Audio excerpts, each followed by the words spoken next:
astonished,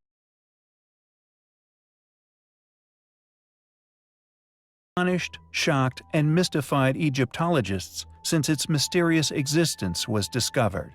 The intrigue into this elusive chamber, along with its mysterious adjacent shafts, comes as no surprise once one understands the anomalous characteristics of their construction.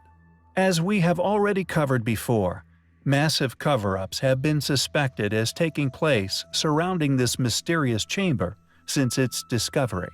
Strange shaft tunnels, set at a 45-degree incline no larger than 20 centimeters in diameter, run away from this room, and no one seems to know why.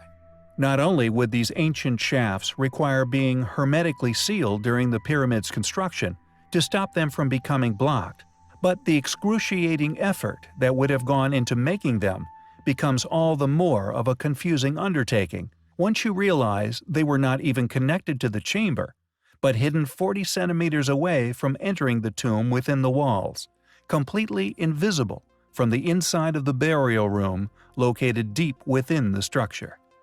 Cheops, noticeably being the only pyramid to have ever been constructed with such shafts, making their addition a popular mystery within Egyptian history.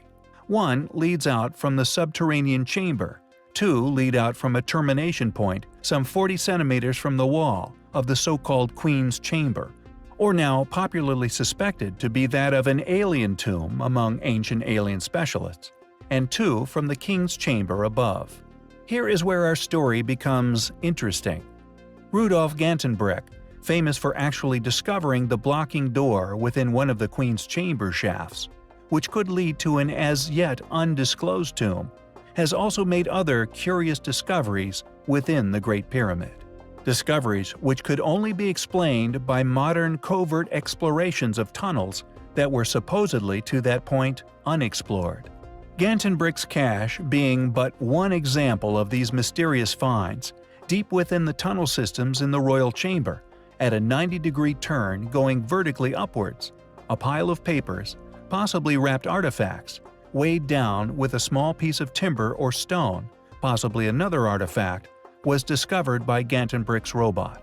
Also, during initial location attempts to find access tunnels leading to the Queen's Chamber, several blocking stones required removal. After the removal of the seventh block, modern-era hexagonal steel rods were discovered discarded upon the tunnel's floor.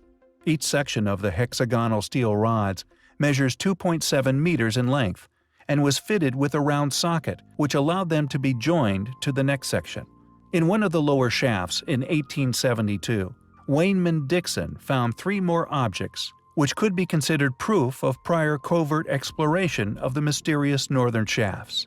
A copper grappling hook about 5 centimeters in length, accompanied by a small gray-green stone ball and a broken-off piece of a square wooden slat or rod about 13 centimeters long, the would today be the most intriguing of his finds.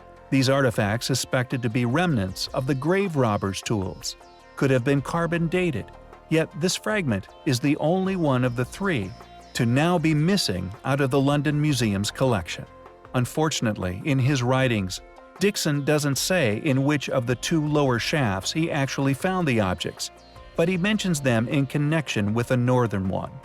Not only did these obviously highly intelligent people leave evidence of how they must have gotten in, but also traces upon the previous untouched ancient walls of the shafts within Cheops, clearly left by their previous robotic technologies.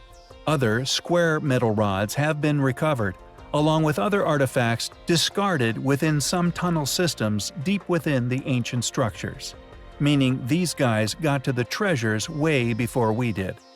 Interestingly, reported evidence of covert excavations continues to this day.